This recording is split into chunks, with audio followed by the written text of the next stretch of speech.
आज के विशेष प्रेस वार्ता में हमारे देश से जाने माने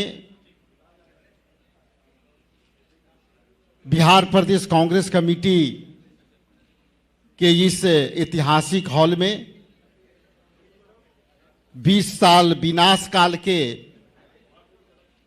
विषय पर प्रेस वार्ता को उपस्थित सम्मानित राजस्थान के पूर्व मुख्यमंत्री सम्मानित आदरणीय अशोक गहलोत साहब, हमारे पूर्व मुख्यमंत्री छत्तीसगढ़ सम्मानित भूपेश बघेल साहब, हमारे राष्ट्रीय मीडिया के प्रभाग के अनुभवी और लोकतांत्रिक मूल्यों के लोगों तक पहुंचाने वाले श्रीमान जयराम नरेश जी, इस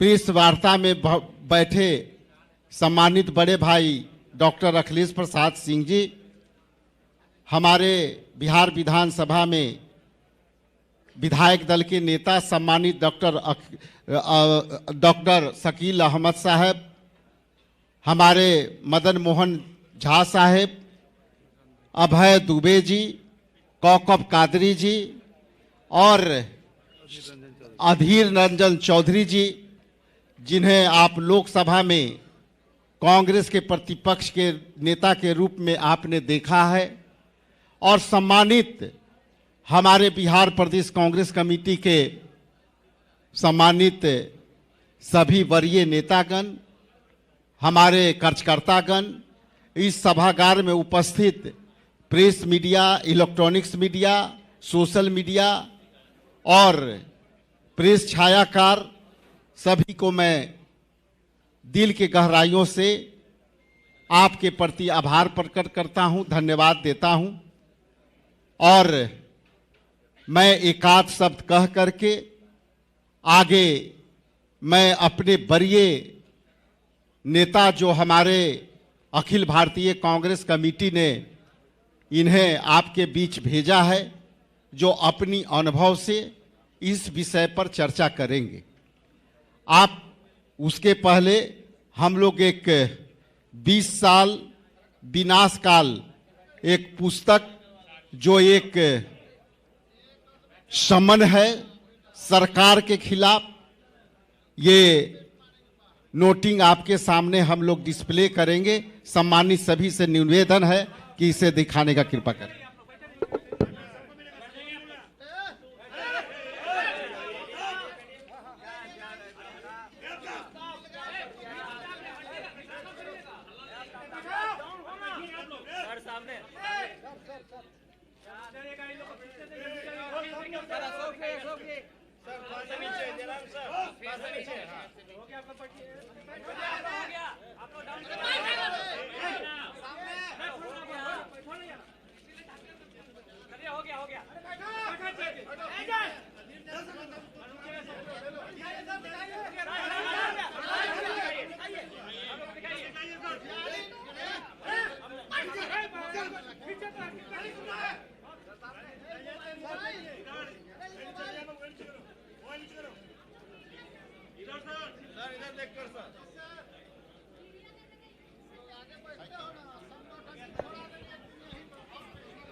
जैसा कि आप जानते हैं, आपके सामने ये लोग जो कहते हैं, उस विषय पर विशेष चर्चा के लिए हम जयराम नरेश साहब से, अशोक गहलोत साहब से निवेदन करते हैं।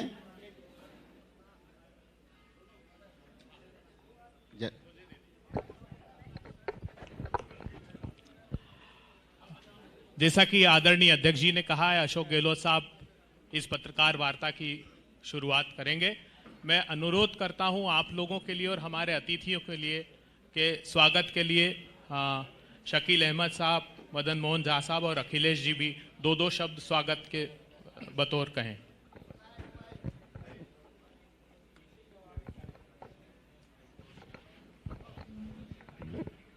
कांग्रेस पार्टी के तमाम सीनियर रहनुमा, सीनियर लीडरान, हमारे सामने तमाम मीडिया के साथियों, बंधुओं, आपको थोड़ा इंतज़ार करना पड़ा, उसके लिए हम माफ़ी मांगते हैं। आप जैसा कि जानते हैं कि गत कई महीनों से कांग्रेस पार्टी की एक्टिविटीज़ और कांग्रेस पार्टी का जो प्रण है, कांग्रेस पार्टी की कटिबद्धता, कमिटमेंट आपके सामने है कि किस तरह से बड़का झुट्ठा पार्टी की सरकार जो यहाँ चल रही है एक्चुअली में वो जाए, निजात हासिल हो, लोगों को तकलीफ़ों से निजात हो। हम आप सब लोगों का, अपने सीनियर रहनुमाओं का, इन तमाम लीडरान का, आप सब लोगों का यहाँ स्वागत करते हैं। बहुत बहुत शुक्रिया।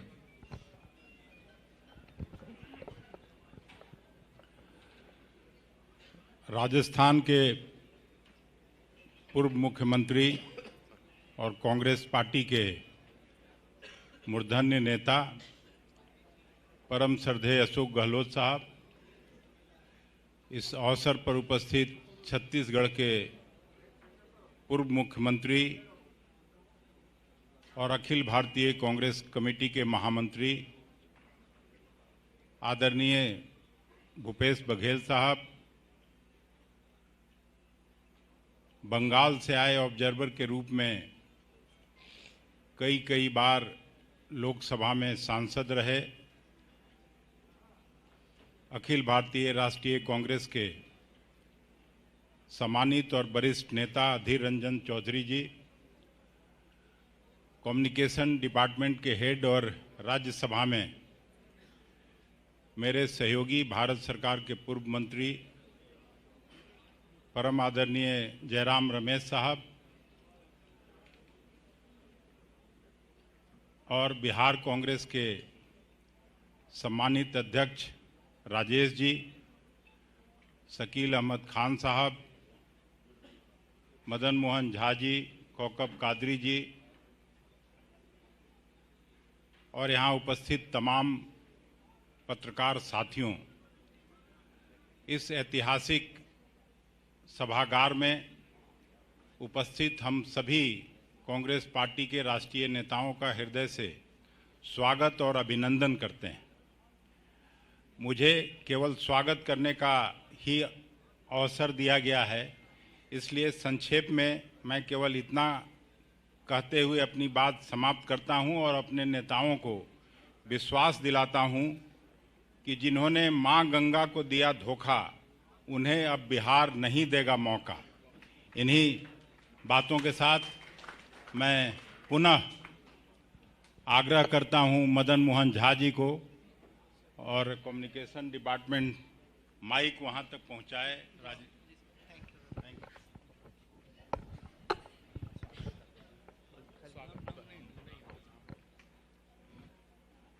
सम्मानित मंच पर जो हमारे नेतागण आसीन हैं, मैं समझता हूं कि कोई भी परिचय के मोहताज नहीं है और मैं आलाकमान के प्रति आभार व्यक्त करना चाहता हूं जो इतने अनुभवी नेता को बिहार भेज करके यहाँ के कार्यकर्ताओं को मनोबल को ऊंचा किया है और मुझे पूरा विश्वास है कि इन लोगों के देखरेख में बिहार के चुनाव का संचालन अच्छी तरीके से होगा। अंग्रेजी में एक फ्रेज है जो well begun is half done. आज अच्छी शुरुआत हुई, मैं समझता हूं जो आधा काम खत्म। तो मैं पुनः इन लोग को तहे दिल से शुक्रिया अदा करता हूं कि आप आज आए और आप लगातार हम लोग को मार्गदर्शन देते रहेंगे और उसका लाभ हम लोग उठाते रहेंगे।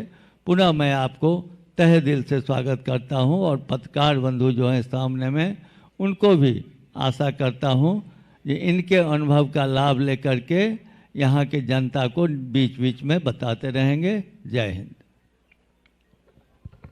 अब मैं आदरणीय अशोक गहलोत साहब से अनुरोध करता हूं कि पत्रकार सम्मानित मंच, माफ़ी चाहते हैं, एक तो कन्फ्यूजन होगा टाइमिंग के अंदर, आपको इंतज़ार करना पड़ा। वैसे तो जो आपको बताया गया 20 साल विनाश काल, ये अपना आप एक मैसेज है देश के अंदर बिहार के बारे में कि पूरा मुल्क जानना चाहता है कि इस चुनाव में क्या होगा। ये चुनाव खाली बिहार के लिए नहीं है, ये चुनाव देश का भविष्य भी तय करेगा कि देश की दिशा में जाना चाहता है। जो हालात बना रखे हैं केंद्र सरकार ने भी, और जो दुर्दशा हुई है 20 साल में बिहार की, क्योंकि नीतीश कुमार जी भी बार बार पाला बदलते गए तो ठोस रूप में 20 साल का शासन नहीं हो पाया। बिना गुड गवर्नेंस के कभी भी विकास नहीं हो सकता है, समस्याओं का समाधान नहीं हो सकता है और इंफ्रास्ट्रक्चर नहीं बन सकता है। सभी मामलों में जो बिहार पिछड़ गया है, दुर्दशा हो रही बिहार की, इसीलिए हो रही है गुड गवर्नेंस देने में सरकार बिल्कुल ही नाकामयाब रही। और उसका कारण भी है कि जिस रूप में करप्शन पैदा हुआ, करप्शन पहली बार देख रहा हूँ कि डिप्टी सीएम हो चाहे मंत्री हो, खुले आरोप लग रहे, तथ्यों के साथ लग रहे हैं और कोई इस्तीफा नहीं हो रहा है। इस्तीफा नहीं करवाने का तो मोदी जी ने संकल्प ले रखा है। जब से आए मोदी जी तब से तय कर रखा, चाहे कुछ भी हो जाओ किसी मंत्री का इस्तीफा नहीं होगा। ये उनकी नीतिगत फैसला उनका है। इस देश का दुर्भाग्य है कि डेमोक्रेसी के अंदर भी ऐसे फैसले करके बैठे हुए लोग हैं। और जिस रूप में शासन चल रहा है हमसे ज़्यादा आप लोग जानते हो, परंतु मोदी जी ने क्या कहा था यहाँ पर 15 के अंदर, क्या आपको मैं मदद करूं, 50,000 करोड़ की, 60,000 करोड़ की, 70 की, 80 की, पता नहीं 125 तक ले गए मेरे ख्याल से। वो पता नहीं उसका क्या हुआ, किसी को नहीं मालूम। जो होनी चाहिए हर क्षेत्र में, शिक्षा में, स्वास्थ्य में, बहुत दुर्दशा है। मेरे पास आंकड़े हैं और अभी आपको जो बुकलेट बांटी जाएगी उसके अंदर विस्तार से उसके अंदर बताया गया है। मुझे बताने की आवश्यकता नहीं, मैं आपको इतना कह सकता हूँ कि जो सरकारी रिपोर्ट आंकड़े हैं उसके आधार पे भी स्थिति बहुत खराब है। और तो और देखिए आप जो CNAG है वो कह रहा है कि 70,877 करोड़ रुपए का कोई हिसाब ही नहीं मिल रहा है। बताइए आप, ऐसा कभी नहीं होता है। और करीब 49,000 करोड़ का यूसी होते हैं उपयोगिता प्रमाण पत्र, वो भी उपलब्ध नहीं है। तो पोल खोल दिए CNAG खुद ने इनकी। बाकी शिक्षा में, स्वास्थ्य में, जन कल्याण, जातिगत जन कल्याणकारी विकास, ग्रामीण विकास सभी विभागों में सबसे ज़्यादा भ्रष्टाचार यहाँ पर है। इस सरकार 5 साल में 3,59,000 करोड़ की राशि खर्च नहीं कर पाई।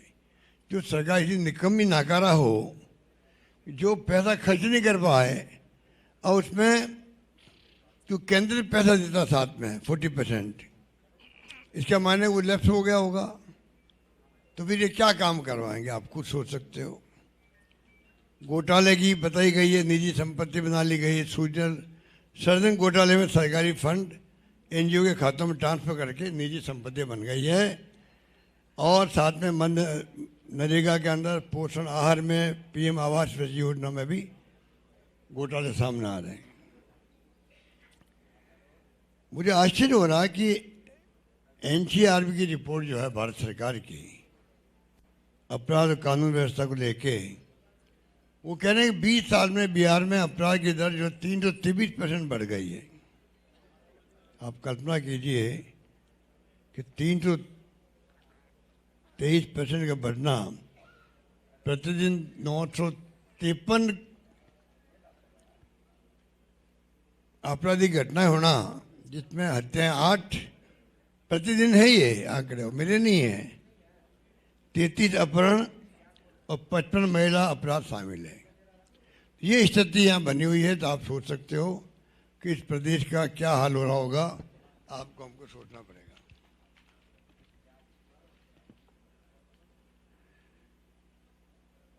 उद्योगपतियों की 11 उद्योगपतियों की हत्या हो गई 6 महीने के अंदर। ऐसी गंभीर घटना है, 6 उद्योगपतियों की हत्या हो जाए, बाकी लोगों का क्या होता होगा आप सोच सकते हो। जब उद्योगपतियों की हत्या होने लग गई तो बाकी गरीब का क्या हो रहा होगा, कोई पूछ रहा उसको। और कहते 3 करोड़ से अधिक जो है बेरोजगार पलायन कर गए मजदूरी के लिए। 3 करोड़ लोग दावे करते बार बार कि हम पलायन को रोकेंगे, उन दावे खोखले साबित हो गए लोगों के। और मेरे दृष्टि के अंदर तो पहला काम बिहार को ये करना चाहिए, 70 साल हो गए आज़ादी को, कि पलायन रुके पूरी तरह से। पूरे देश की सेवा बिहार वाला कर रहे हैं।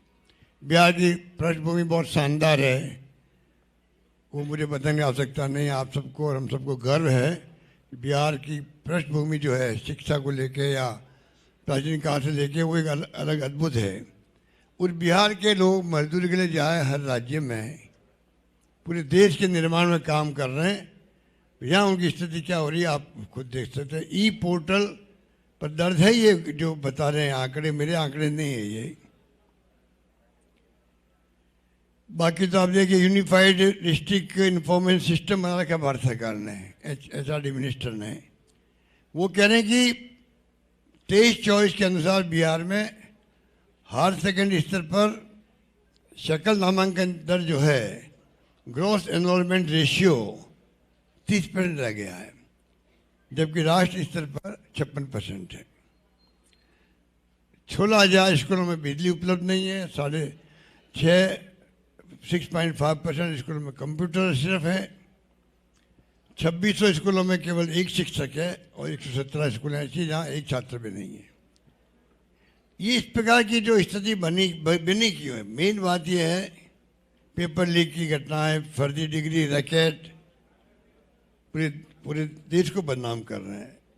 नीट, BPSC, पुलिस भर्ती, SSC, शिक्षक भर्ती जैसी सभी परीक्षाओं में घोटाले हो जा रहे हैं। ये खाली प्रॉब्लम बिहार की नहीं है, ये प्रॉब्लम तो कई राज्यों की है। राजस्थान का नंबर भी आता है उसके अंदर, गुजरात भी आता है, पंजाब भी आता है, यूपी भी आता है। अधिकांश राज्यों में जो गैंग काम कर रही है ये पेपर आउट करने का, ये आप सबको मालूम है। और तो और धर्मेंद्र प्रधान जी शिक्षा मंत्री रहते हुए नीट UG के अंदर 2024 में और UGC नेट 2024 के पेपर लीक हुए और बिहार इन कांडों का प्रमुख केंद्र रहा। इस प्रकार से मैंने बता दिया आपको, कैलिफोर्निया पब्लिक यूनिवर्सिटी से डिग्री प्राप्त करने का दावा कहते फर्जी है। अभी तो वो खुद ही बता सकते हैं क्या हुआ होगा, आपके डिप्टी CM साहब पर जो आरोप लगते हैं उनका जवाब दे, वो बताए जनता को भी क्या असलियत क्या है। मंत्री जी है नकली दवा घोटालों में दोषी ठहराए गए हैं, ये स्थिति है। कोई इस्तीफा होने का तो सवाल ही पैदा नहीं होता है। इस प्रकार से मैं लंबी बात नहीं कहता हुआ आपको इतना ही कहना चाहूँगा कि स्थिति बहुत नाजुक है। स्वास्थ्य के अंदर भी एक तरफ राजस्थान है जिसने मॉडल कायम किया पूरे देश के अंदर, free medicine, free CT scan, free MRI, operation free, 25 lakh तक का बीमा फ्री। और उम्मीद करते हैं कि यहाँ पे जो स्थिति बिगड़ी है कि 60% पद खाली है शिक्षा विभाग के अंदर, आपके स्वास्थ्य विभाग के अंदर 60% करीब डॉक्टर की कमी है और 80% पैरामेडिकल स्टाफ कमी है। तो क्या लोगों को भला हो रहा होगा। बाकी तो अभी बहुत लंबी बातें हैं। बच्चे और महिलाओं में एनीमिया इतना भयंकर है कि उनका स्वास्थ्य बिगड़ रहा है। सोशल सिक्योरिटी की स्थिति बहुत नाजुक है। यहाँ पर आप सबको मालूम ही है। और जाति की जनगणना जो है उसको 2011 में हुई थी मनमोहन सिंह के वक्त में, उनको जारी नहीं किया गया। और इस प्रकार के हालात बने रखे हैं। एक्सपोर्ट प्रिपेयर्डनेस इंडेक्स में बिहार 27वें स्थान पर है। यहाँ air cargo, cold storage, container depot उपलब्ध नहीं है, जबकि यहाँ चीनी मिले हैं, जूट मिले हैं, खाद्य प्रोसेसिंग इकाइयाँ बंद पड़ी है। सामाजिक आर्थिक विकास के मामले में बिहार देश के सबसे अंतिम राज्यों में शामिल है। 20 सालों में बिहार में शिक्षा, रोजगार, सिक्योरिटी के क्षेत्र में पूरी तरह विफल रही है। करप्शन, क्राइम और पलायन बढ़ा है। अब जो हमने कहा है कि भाजपा जेडीयू हटाओ और बिहार बचाओ, ये एक तो हम कहना चाहते हैं। और दूसरा, इंडिया गठबंधन की जीत जो है बिहार के सर्वांगीण विकास की गारंटी है। ये कॉन्फिडेंस इंडिया गठबंधन के अंदर है, राहुल गांधी के नेतृत्व में, तेजस्वी के नेतृत्व में और पार्टी मिलकर जो गठबंधन बनाई है, सबके नेतृत्व में हम उम्मीद करते हैं कि जनता का आशीर्वाद मिलेगा तो एक मॉडल कायम करेंगे बिहार के अंदर कि गवर्नेंस कैसी होती है, किस प्रकार से जो कमी रही है 20 साल में उनको हटा करके और मैनिफेस्टो आएगा, तब आपको और स्थिति क्लियर होगी। यही बात कह के मैं अपनी बात समाप्त करता हूँ। धन्यवाद। आदरणीय भूपेश बघेल साहब से अनुरोध करता हूँ।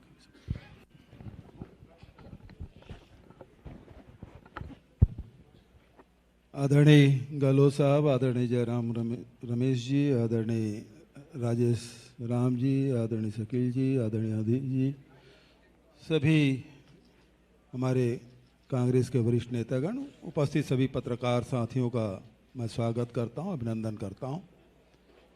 ये धरती भगवान बुद्ध की ज्ञान की भूमि है। भगवान महावीर और गुरु गोविंद सिंह की जन्मस्थली है। पूरे दुनिया को ज्ञान के प्रकाश देने वाली भूमि नालंदा विश्वविद्यालय, प्रजातंत्र की पाठशाला यदि कहें बिहार को तो अतिशयोक्ति नहीं, लेकिन आज प्रजातंत्र का गला घोटा जा रहा है। जनता के द्वारा चुनी हुई सरकार किस प्रकार से जनता का गला घोट रही है, इसका उदाहरण आप देखें। मनरेगा पूरी तरह से बंद है, जो गरीब जनता को 100 दिन का रोजगार देने की व्यवस्था है, कानूनी व्यवस्था है, वो अब बिहार में समाप्त हो गए। डबल इंजन की सरकार है। आज किसानों को एमएसपी में कोई भी फसल खरीदी नहीं जा रही है, केवल दिखावा किया जा रहा है और शोषण किया जा रहा है। किसानों को कोई इसका लाभ नहीं मिल पा रहा है। तीसरे तरफ जो उद्योग पहले लगे थे वो अब बंद हो गए। कोई उद्योग आगे लगे नहीं, लोगों को नौकरी नहीं मिल रही है, रोजगार की कोई व्यवस्था नहीं है। तो आर्थिक स्थिति में पूरी तरह से पिछड़ने का कारण ये 20 साल विनाश काल जो एनडीए की सरकार है वो जिम्मेदार है। दूसरे तरफ जितने भी इंडेक्स देखें वो उसमें सबसे निचले पायदान में 17 बड़े राज्यों में देखेंगे, चाहे शिक्षा के स्तर है, स्वास्थ्य के स्तर है, कुपोषण का है, वो सब में निचले पायदान में सरकार है। तो आज स्थिति बहुत भयावह है। जिस प्रकार से आदरणीय गहलोत जी ने बताया कि क्राइम रेट किस प्रकार से बढ़ा है, गुंडा राज किस प्रकार से बढ़ा है, ये पूरे बिहार की जनता देख रही है। आज महिलाओं को 10,000 रुपया देने की बात की, लेकिन माइक्रो फाइनेंस में 1 करोड़ से भी अधिक महिलाएं फंसी हुई है, जो 30% 40% ब्याज में पैसा लिए हैं और उस कुचक्र में फंसे हुए हैं। ये 10,000 भी उन महिलाओं के हाथ में नहीं आया है, क्योंकि माइक्रो फाइनेंस में फाइनेंस कराया है तो बहुत सारा पैसा वैसे ही ट्रांसफर हो गया है। लेकिन ये भी कर्ज है, उसे पटाना पड़ेगा। तो ये लोगों को गुमराह करने की कोशिश और भ्रष्टाचार जो लगातार हो रहा है उसके तरफ लोगों का ध्यान ना जाए। ये डबल इंजन नहीं है, ये ट्रबल इंजन है। भारतीय जनता पार्टी पहले 75 साल के लोगों को रिटायर कर देती थी। मोदी जी खुद रिटायर किए बहुत लोगों को, मुरली मनोहर जोशी से लेके बहुत सारे नाम गिनाए जा सकते हैं जिसको रिटायर कर दिया गया। अब वो 75 के हो गए हैं। नीतीश बाबू का स्वास्थ्य ठीक नहीं है। तो दोनों इंजन के मुखिया की स्थिति के बारे में आप सब जानते हैं। ये डबल इंजन नहीं है, ट्रबल इंजन है। और जब इंजन का रिंग पिस्टन खराब हो जाता है तो धुआं फेंकना शुरू कर देता है। तो ये सरकार की स्थिति यही है कि इनके शासनकाल में पुल पुलिया कितने गिरे हैं उसके आपको जानकारी है। पूरे देश में ही खबर छपती है कि बिहार में ये पुल ढह गया, ये पुल ढह गया, ये पुल ढह गया।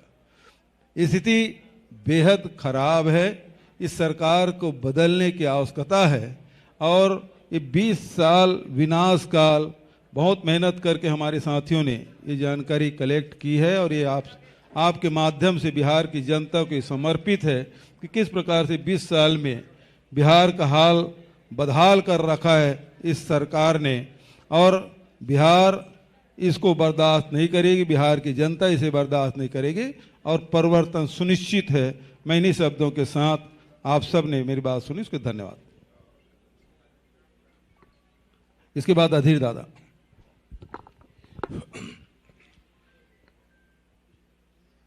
हमारे नेता अशोक गहलोत जी, पूर्व मुख्यमंत्री राजस्थान, छत्तीसगढ़ के पूर्व मुख्यमंत्री भूपेश बघेल साहब, जयराम रमेश जी, बिहार के अध्यक्ष राजेश राम जी, सीएलपी लीडर शाकिल खान साहब, अखिलेश जी और सारे नेतागण, और आज ये सभागार में आए हैं यहाँ के सारे पत्रकारों ने, मीडिया वालों ने। ये सदाकत आश्रम ही है। हम लोग कुछ दिन पहले CWC की एक्सटेंडेड मीटिंग बुलाई थी और उसी दिन से आप लोग भी शायद पता चल गई कि बिहार में इस बार कांग्रेस और सारे महागठबंधन की जितने साथियों हैं ये सब मिलकर हम लोग बिहार को विनाश से बचाने के लिए, बिहार की हालत को सर्वनाश से बचाने के लिए हम लोग जो कवायद शुरू कर दिए थे वो आपको शायद पता चली होगी। आज उसी के नतीजे ही यहाँ 20 साल विनाश काल ये सारे मैनिफेस्टो आप लोगों के सामने हम लोग लाए हैं। जयराम रमेश जी इसका विस्तार से और स्पष्टीकरण करेंगे। मैं सिर्फ एक बात कहना चाहते हैं कि ये बिहार जहाँ हमारे बुद्ध, जहाँ महावीर, जहाँ हमारे सारे पुण्य भूमि के हैसियत से देखा जाते हैं, गुरु गोविंद सिंह जी और सारे ये साधु संत और सूफियों की पुण्य भूमि है ये बिहार।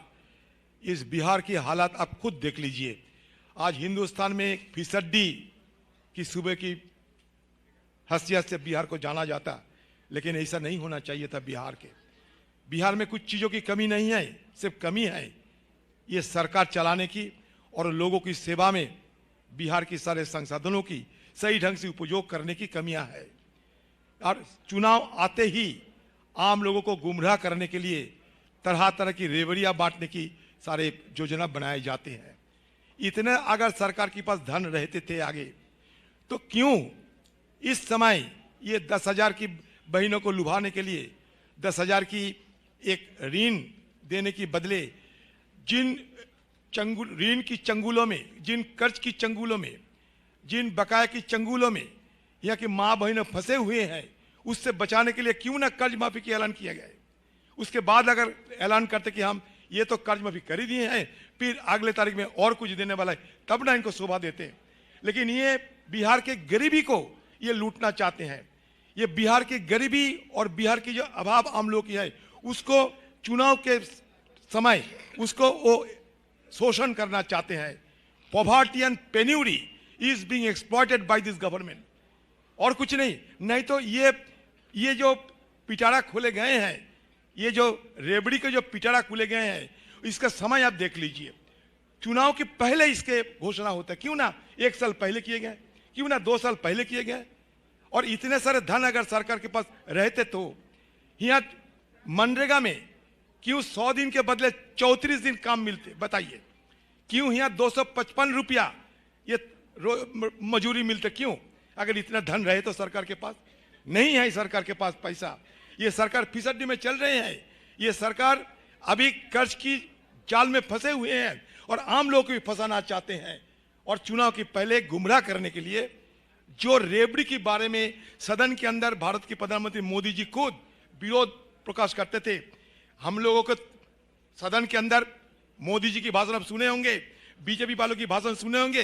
ये रेवड़ी कल्चर को देश से खत्म करना चाहिए, ये नारा था जिस पार्टी को, जिस सरकार को। वो बिहार में आके ये रेवड़ी क्यों बंटने की कोशिश कर रहे हैं? क्योंकि वो जानते हैं कि इस बार उनकी बिहार की विनाश करने की चलते इस बार आम लोग इन लोग को सजा देंगे।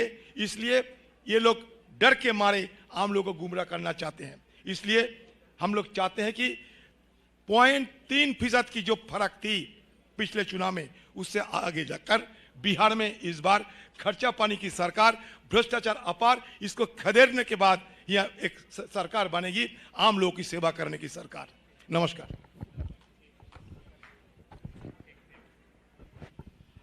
अब मैं अनुरोध करूं जयराम रमेश जी से। उसके पहले मैं पत्रकार साथियों, बीते दिनों एक सामाजिक समूह से जब भेंट हुई तो उन्होंने जयराम सर को संदेश देने के लिए कहा था।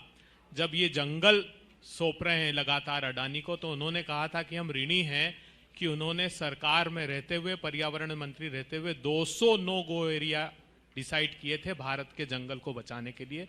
तो उनकी तरफ से मैं आपको शुभकामनाएं प्रेषित करता हूं और अनुरोध करता हूं कि पत्रकार वार्ता को समाप्त। नमस्कार साथियों, आज ये 42 पन्ने का चार्जशीट जारी किया गया है, पर यह सिर्फ आरोप पत्र नहीं है। ये आरोप पत्र का आधार है पिछले 20 सालों का 20 तथ्य। हालांकि इन 20 सालों में 2 बार इस तरफ पलटी और 2 बार उस तरफ पलटी हुई है, तो ये 20 साल 4 पलटी का समय हुआ है। पर इस आरोप पत्र के बाद हमारा घोषणा पत्र भी जारी किया जाएगा।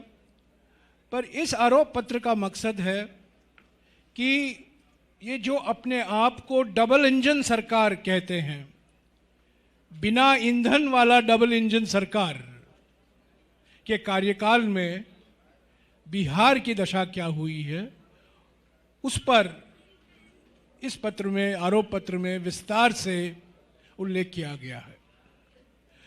मैं सिर्फ यही कहूंगा विधानसभा के चुनाव के संदर्भ में कि बिहार एक निर्णायक मोड़ पर खड़ा हुआ है। एक रास्ता, 2 रास्ते दिखाई दे रहे हैं बिहार की जनता को, खास तौर से बिहार के युवाओं को। एक रास्ता है जनता की भलाई का रास्ता, सामाजिक सद्भावना, सामाजिक सशक्तिकरण, सामाजिक न्याय का रास्ता, आर्थिक विकास का रास्ता, और वो है महागठबंधन का रास्ता। और दूसरा रास्ता है, जैसा कि मैंने कहा, बिना ईंधन वाला डबल इंजन, स्वघोषित डबल इंजन, और जो इस स्वघोषित डबल इंजन का ईंधन है सत्ता की मलाई, और उसका विवरण इस आरोप पत्र में भी किया गया है। मैं 3 या 4 मुद्दों को लूंगा इस आरोप पत्र से। पहली बात तो यह है कि पलायन, और खास तौर से मजबूरी में पलायन, बिहार का भविष्य नहीं बन सकता। ये बिहार का भविष्य नहीं है। बिहार का भविष्य है औद्योगिकरण, बिहार का भविष्य है कृषि विकास, बिहार का भविष्य है शहरीकरण, बिहार का भविष्य है और बेहतर स्वास्थ्य और शिक्षा की सुविधाएं। तो ये जो पलायन की संकट से गुजर रहा है कई सालों से बिहार, और जो आज देश भर में, दुनिया भर में जाना जाता है संकट पलायन, मजबूरी में पलायन के लिए, वो बिहार का भविष्य नहीं है। बिहार का भविष्य है विकास, बिहार में विकास, और देशों में नहीं विकास, पर बिहार में विकास प्राथमिकता। तो पहली बात तो ये है। दूसरी बात यह है कि 25 जुलाई 2025 को कैग ने विधानसभा में कैग की रिपोर्ट पेश की गई थी और उस कैग के अनुसार बिहार सरकार के केवल 10 विभागों में 71,000 करोड़ रुपया का घोटाला हुआ है। 71,000 करोड़ रुपए का घोटाला केवल 10 विभागों में। यह कांग्रेस पार्टी की आंकड़े नहीं है, ये सीएजी के आंकड़े हैं, कैग के आंकड़े हैं जो विधानसभा में रखे गए हैं। 71,000 करोड़ रुपए का घोटाला। जैसा कि मैंने कहा, यह सत्ता की मलाई और किसने कही है? जो लोग डबल इंजन चलाते हैं, ये रिमोट कंट्रोल डबल इंजन है। ये पटना से कंट्रोल नहीं है इस डबल इंजन का। ये डबल इंजन तो रिमोट कंट्रोल डबल इंजन है। और ये 71,000 करोड़ रुपया मलाई न केवल बिहार में, पर बिहार के बाहर भी लोग इससे फायदा उठाए हैं। तो ये करप्शन जो हुआ है, घूसभरी शासन तो आपने देखा है पिछले 20 सालों में, ये बिहार का भविष्य नहीं हो सकता। जवाबदेही, पारदर्शी शासन की जरूरत है। और तीसरी बात मैं कह दूं कि बेरोजगारी बिहार के युवाओं का भविष्य नहीं हो सकता। बेरोजगारी के आंकड़े नीति आयोग के आंकड़े के अनुसार सबसे ऊंचे स्तर पर है बिहार, सबसे ऊंचे स्तर पर। आपको हैरान होगी सुनकर, और इसका जिक्र इस दस्तावेज में किया गया है कि राष्ट्रीय स्तर पर 1 लाख की आबादी को 30 कॉलेज स्थापित किए जाते हैं।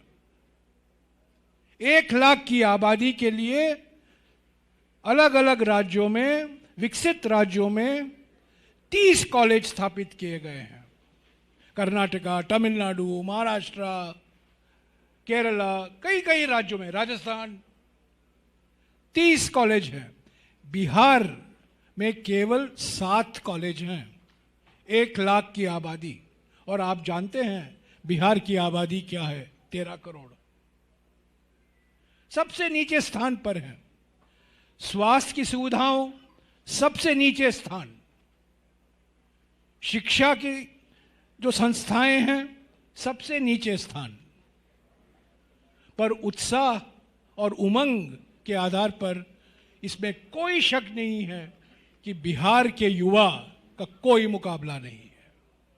बिहार के युवा दुनिया भर में जाते हैं और नाम कमाते हैं, पर अपने ही राज्य में क्यों नहीं उनको शिक्षा मिलता?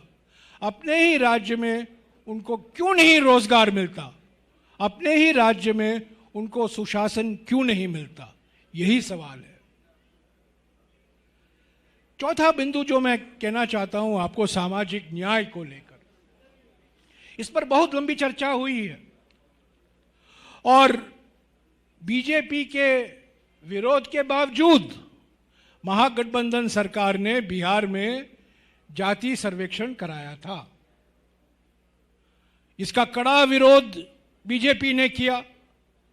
आप जानते हैं बिहार के लंबे इतिहास में कर्पूरी ठाकुर जी की सरकार को गिराई गई, आरएसएस ने गिराया 1978 में आरक्षण के मुद्दे को लेकर।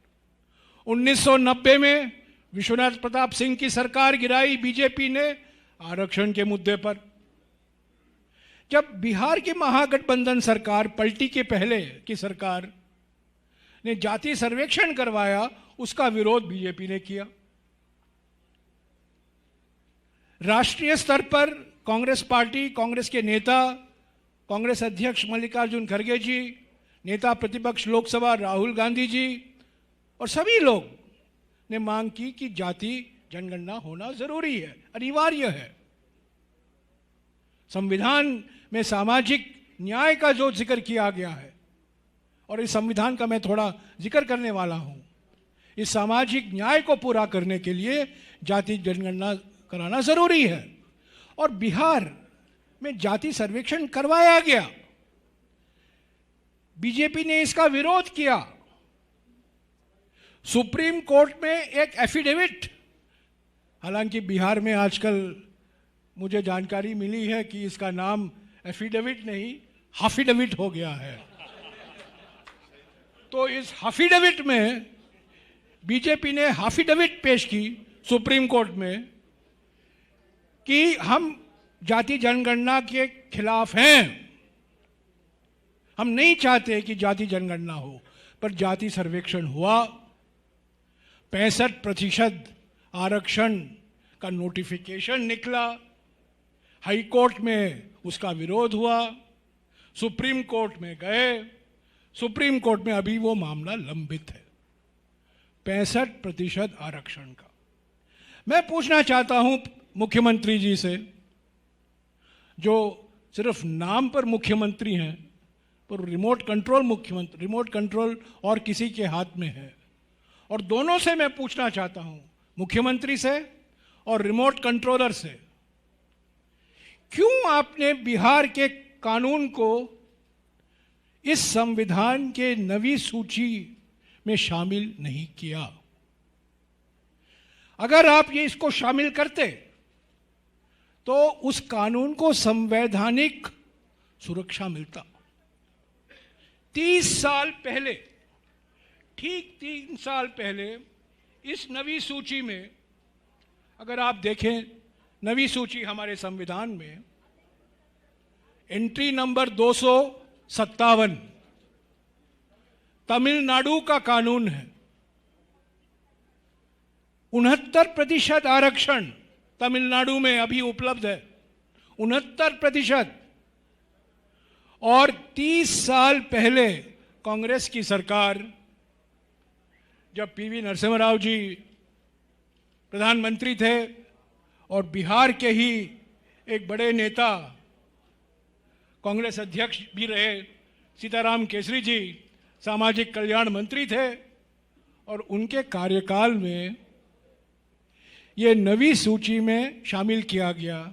और उसका नतीजा ये है कि 30 साल से तमिलनाडु में 69% आरक्षण संवैधानिक है, पर बिहार में 65% आरक्षण असंवैधानिक कैसे हुआ? क्यों केंद्र सरकार और राज्य सरकार ने प्रयास नहीं की कि संविधान के नवी सूची में आप इसको शामिल कराएं? तो मेरा यह कहना है कि सामाजिक न्याय जो बात उठाई है कांग्रेस पार्टी ने जाति जनगणना को लेकर, सभी जातियों के लिए बराबर हक देने के लिए, शिक्षा में, रोजगार में, उसके विरोध हमेशा बीजेपी रही है। और आज सामाजिक न्याय का मसीहा के रूप में बीजेपी के नेता यहां वहां घूम रहे हैं और भाषण दे रहे हैं। तो साथियों, संक्षिप्त में मैं फिर से कहूंगा, ये चुनाव राष्ट्रीय चुनाव नहीं है, ये विधानसभा के चुनाव हैं, पर इसका राष्ट्रीय असर भी होगा। पर ये विधानसभा के चुनाव हैं, बिहार के भविष्य के लिए चुनाव है, और खास तौर से बिहार के युवाओं के भविष्य के चुनाव है। कुछ ही दिनों में महागठबंधन का घोषणा पत्र भी जारी किया जाएगा, पर इस बीच हम चाहते थे कि इस आरोप पत्र द्वारा बिहार के जनता के सामने हम हकीकत पेश कर सकें कि 20 साल में किस तरह से बिहार पीछे गया है, स्वास्थ्य के क्षेत्र में, रोजगार में, शिक्षा के क्षेत्र में, शासन में। कुछ ऐसे क्षेत्र हैं जहां बिहार आगे बढ़ा भी है, अपराध में, घूस में, विफलताओं में, शासन की विफलताओं में, बिहार तो आगे ही बढ़ा है। तो ये ऐतिहासिक चुनाव हैं, निर्णायक मोड़ पर हैं और हमें पूरा विश्वास है कि परिवर्तन होगा। बिहार के युवा, बिहार की महिलाएं, बिहार के समाज के सभी वर्ग इस 20 साल के जुमले से मुक्ति चाहते हैं और शासन चाहते हैं, और शासन चलाने वाले बिहार में होना है और कहीं नहीं बैठना है, नागपुर में या दिल्ली में। वही असली मुद्दा है इन विधानसभा चुनावों में। शुक्रिया। पत्रकार साथियों, बस आपके धैर्य की ओर परीक्षा नहीं लेंगे। 3 मिनट की एक छोटी सी इसी पर फिल्म है, वो आप देख लीजिए, उसके बाद हम फिर प्रश्नोत्तर लेंगे। 20 साल विनाशकाल। भाजपा जदयू नेताओं के चुनावी भाषणों में बिहार विकास की गंगा में डुबकी लगा रहा है, अन्यथा बिहार की जमीनी हकीकत तो बेहद भयावह एवं दयनीय है। प्रदेश के मुख्यमंत्री बीमार है, दिल्ली से चल रही सरकार है, गुंडा राज ने मचाया हाहाकार है, न शिक्षा न स्वास्थ्य न रोजगार है, मंत्रियों को कमीशन की दरकार है, हर ऑफिस में फैला भ्रष्टाचार है। देखिए भाजपा जदयू के 20 साल का पूरा हिसाब। 1. बिहार सामाजिक एवं आर्थिक रूप से पिछड़ा, देश के 17 बड़े राज्यों में सबसे पिछड़ा राज्य। 2. भीषण गरीबी, बिहार में 5 करोड़ लोग मात्र 40 रुपए दैनिक आमदनी पर जी रहे हैं। 64% लोग 67 रुपए से भी कम आमदनी पर जी रहे हैं। 3. पलायन की पीड़ा, 2 करोड़ 98 लाख मजदूर, 94% की आमदनी, 10,000 से भी कम। बेरोजगारी का दर्द, युवा झेलते रहे बेरोजगारी की मार, मोदी नीतीश सुनाते रहे जुमले हर बार। पीएम इंटर्नशिप योजना में 1 करोड़ की जगह सिर्फ 28,000 युवाओं को मिली इंटर्नशिप। 5. पेपर लीक से भविष्य चौपट, पिछले वर्षों में 10 से अधिक paper leak. Paper rate chart, NEET PG 70 से 80 लाख, नीट यूजी 30 से 40 लाख, बैंकिंग 15 से 20 लाख, एसएससी 15 से 20 लाख। 6. गुंडा राज, 20 वर्ष में 60,000 से अधिक हत्या, 1,15,000 से अधिक हत्या के प्रयास, 6,58,000 से अधिक जघन्य अपराध, 2,60,000 से अधिक महिला हिंसा। 7. चौपट शिक्षा व्यवस्था, 16,529 स्कूलों में बिजली नहीं, 83.5% स्कूलों में कंप्यूटर नहीं, 2,637 स्कूलों में केवल 1 शिक्षक, 18 से 23 आयु वर्ग के 1.10 करोड़ युवाओं ने कॉलेज का मुंह तक नहीं देखा। 8. 70,000 करोड़ का घोटाला, बिहार सरकार के विभिन्न विभागों में बिना हिसाब दिए 70,000 करोड़ का महाघोटाला। 9. बजट खर्च नहीं, 5 वर्षों में अपने ही तय बजट का लगभग 3,60,000 करोड़ रुपए खर्च नहीं कर पाई सरकार। 10. बीमार स्वास्थ्य व्यवस्था, बिहार में 69% तक डॉक्टर, नर्स और पैरामेडिकल स्टाफ की कमी, अस्पतालों में 82% तक विशेषज्ञ डॉक्टर नहीं है। स्वीकृत 399 सामुदायिक स्वास्थ्य केंद्रों में से सिर्फ 191 का निर्माण हुआ है। 11. भविष्य हुआ बीमार, 69.4% बच्चे अनीमिया ग्रसित, 15 से 19 आयु वर्ग की 65.7% बच्चियां अनीमिया ग्रसित, 15 से 49 आयु वर्ग की 63.5% महिलाएं अनीमिया से पीड़ित। 12. बिहार में अदानी लूट, मात्र 1 रुपए की वार्षिक लीज पर अदानी को दी गई 1020 एकड़ जमीन। अडानी बिहार को देगा 6.075 प्रति यूनिट, जबकि महाराष्ट्र को 3 रुपए 67 पैसे, यूपी को 3 रुपए 72 पैसे और बंगाल को 3 रुपए 60 पैसे प्रति यूनिट फिक्स चार्ज पर दे रहा है। 13. फर्जी डिग्री का फैलाया धंधा, प्रदेश भर में फर्जी डिग्री का नेटवर्क उप मुख्यमंत्री तक है ग्राहक। फर्जी degree rate chart, BAMS 25 lakh, LLB 3.5 lakh, nursing 3.5 lakh, B pharma 3.5 lakh. 14. मखाना किसानों की बर्बादी, अमेरिका ने मखाने पर 50% टैरिफ बढ़ाया, संकट में मखाना किसान। 15. भ्रष्टाचार के पुल, 3 वर्षों में गिरे 27 पुल, सिर्फ 2024 में 17 दिनों में गिरे 12 पुल। 16. फर्जी मंत्री भ्रष्ट सरकार, 7वीं फेल उप मुख्यमंत्री, बिना मैट्रिक बना फर्जी डीलिट धारक, जहरीली दवा निर्माता, सजा याफ्ता मंत्री, जाली जीवेश। 17. मां गंगा को धोखा, मां गंगा को किया गंदा, नहाने लायक तक नहीं छोड़ा, सीवरेज प्लांट के नाम पर हुआ भ्रष्टाचार, NGT के अनुसार सभी प्लांट मानकों पर फेल, लगाया गया जुर्माना। ये है भाजपा जदयू के 20 साल के विनाशकाल का हिसाब। सोचिए इसमें विकास कहाँ है? ये विकास नहीं, शुद्ध विनाश है जो 20 साल में भाजपा जदयू ने बिहार को दिया है। और इस बार इसका पूरा हिसाब बिहार की जनता करने जा रही है। धन्यवाद। पत्र हिंदुस्तान से रंजीत कुमार जी।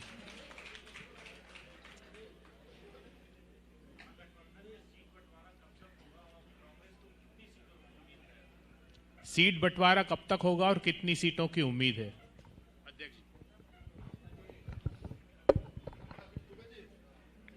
ये सारी बातें आपके बीच अलग अलग सूत्र के हवाले से जा रहा है, लेकिन हमारी सीट शेयरिंग की सभी विषयों पर, सभी मुद्दों पर हम चर्चा करके आगे बढ़े हैं और हम आज भी बैठने जा रहे हैं।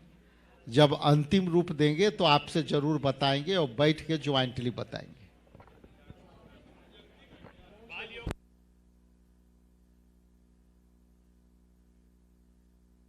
ये किताब वितरित करवा दीजिए स्नेहाशीष जी, जो पीछे है वो बुक सबको वितरित करा दीजिए। बाल योगी जी दैनिक भास्कर से।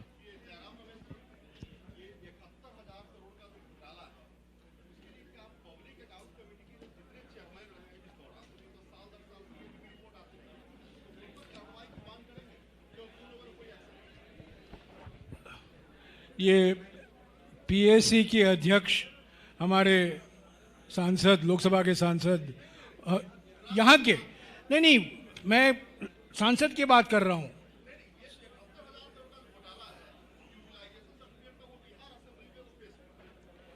बिहार में भी चर्चा हो सकती है, वो राष्ट्रीय स्तर पर भी हो सकता है। सीएजी की रिपोर्ट पीएसी को सौंपी जाती है। सीएजी की रिपोर्ट केंद्र सरकार से संबंधित हो या राज्य सरकारों से संबंधित हो, पीएसी को पूरा अधिकार है। पर ये जो सीएजी की रिपोर्ट पेश किए गए थे 25 तारीख को 2025 को, जो केवल 10 विभागों तक सीमित रखा गया था, 71,000 करोड़ रुपया का घोटाला, इस पर जांच होना जरूरी है और जांच कराना जरूरी है।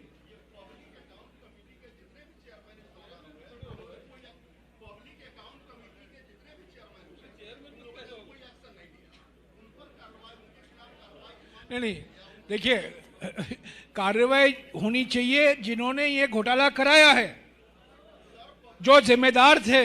यूटिलाइजेशन सर्टिफिकेट का दुरुपयोग किया गया है, उनके खिलाफ कार्रवाई होनी चाहिए। नहीं, आप असली मुद्दे से ध्यान भटका रहे हैं।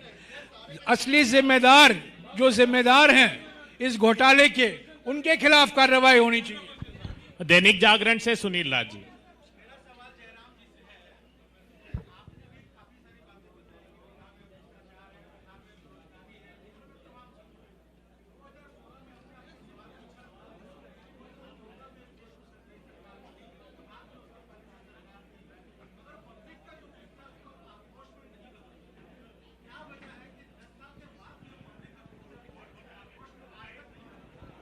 जी, आप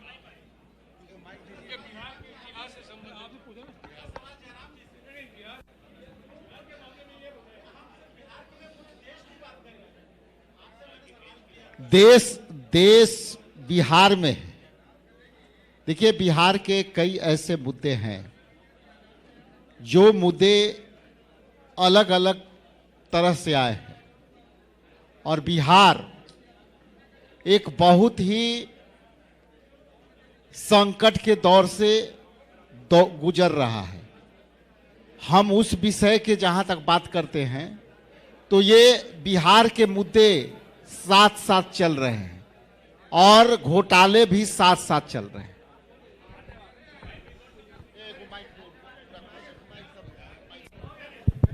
देखिए, हम लगातार, जो आपका सवाल है, लगातार संसद के अंदर और संसद के बाहर हम ये मुद्दे उठा रहे हैं। ये बात सही है कि 2019 को हमें जनादेश नहीं मिला, पर 2024 के चुनाव के नतीजे देखिए ना। 2024 के चुनाव के नतीजे क्या साबित करते हैं? प्रधानमंत्री नहीं बनते बिना जेडीयू और टीडीपी के समर्थन के। तब तो कोई सवाल नहीं उठाया, पर यह बात सही है 2019 में जो हम मुद्दे उठा रहे थे, खास तौर से जो घोटाले हुए थे मोदी सरकार के कार्यकाल में, 2019 में हमें जनादेश नहीं मिला, क्योंकि 2019 का जो लोकसभा चुनाव था वो एक ऐसे माहौल में हुआ, एक इमोशनल माहौल। आप जानते हैं क्या इतिहास था, पुलवामा हुआ, उसके बाद जो घटनाएं हुई, वो बिल्कुल अलग सा एक माहौल खड़ा कर दिया। पर 2024 देखिए, 2024 में अगर वोट चोरी नहीं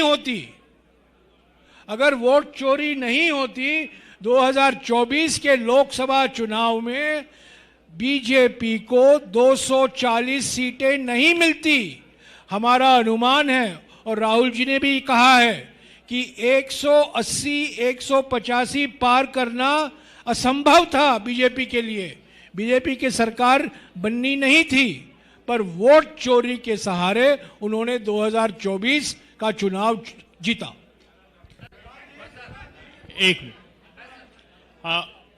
एक प्रभात खबर से शशि भूषण जी।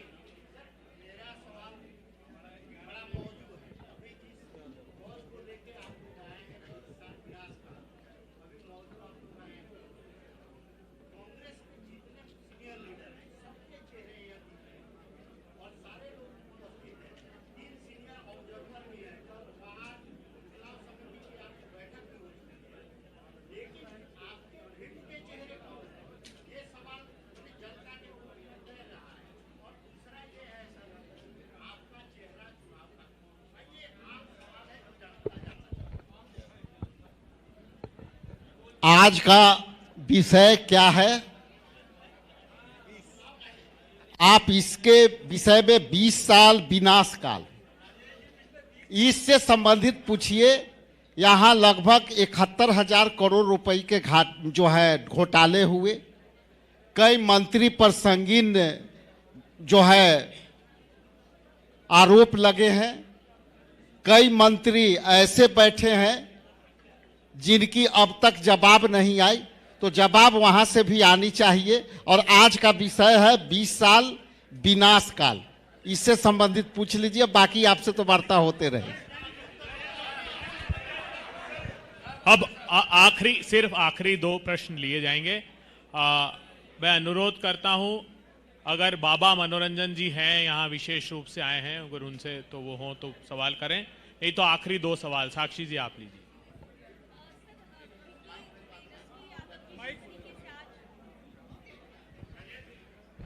नेता प्रतिपक्ष तेजस्वी यादव जी ने आज चुनाव से पहले घोषणा की है कि हर घर वो रोजगार देंगे, हर घर में एक सरकारी नौकरी वो देंगे।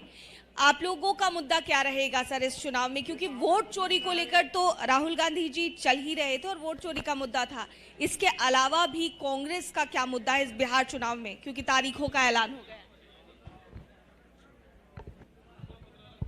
हमने पहले से ही कहा है कि वोट चोरी एक महत्वपूर्ण मुद्दा है, क्योंकि राशन चोरी, पेपर चोरी, रोजगार चोरी, सब वोट चोरी से जुड़े हुए हैं।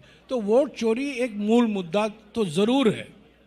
और वोटर अधिकार यात्रा भी निकाला गया जिसमें तेजस्वी जी भी शामिल थे।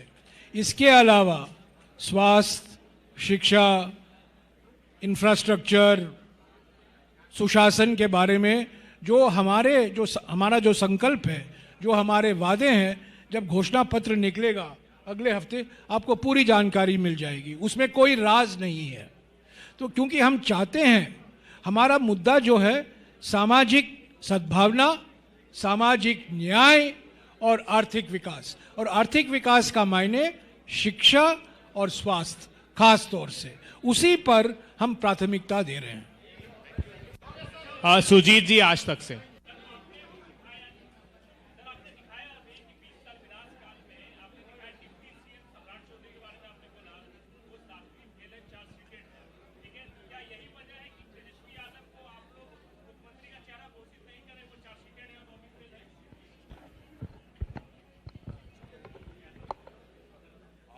ये अभी के मुद्दा क्या है, उसको क्यों दबाना चाहते हैं? अभी के मुद्दा तो ये है कि भाई मंत्री पर जवाब है, वो सवाल तो दे नहीं रहे हैं और हमको घेर रहे हैं। आपके जो सवाल है हम लोग परमानेंट उसका विराम देंगे, बहुत जल्दी देंगे। अरे मेरे भाई, हाफिट डिफिट मंत्री जो आपके सामने प्रस्तुत हुए हैं, आप सब लोगों को मालूम है कि दोनों में कितना अंतर है। लगातार झूठ पर झूठ बोला है उन्होंने और उसका हाफी डिफिट भी दिया है, ये तो आप जानते हैं ना। तो क्या क्या क्या तुलना है। चलिए इसी के साथ धन्यवाद। प्रेस वार्ता समाप्त करें।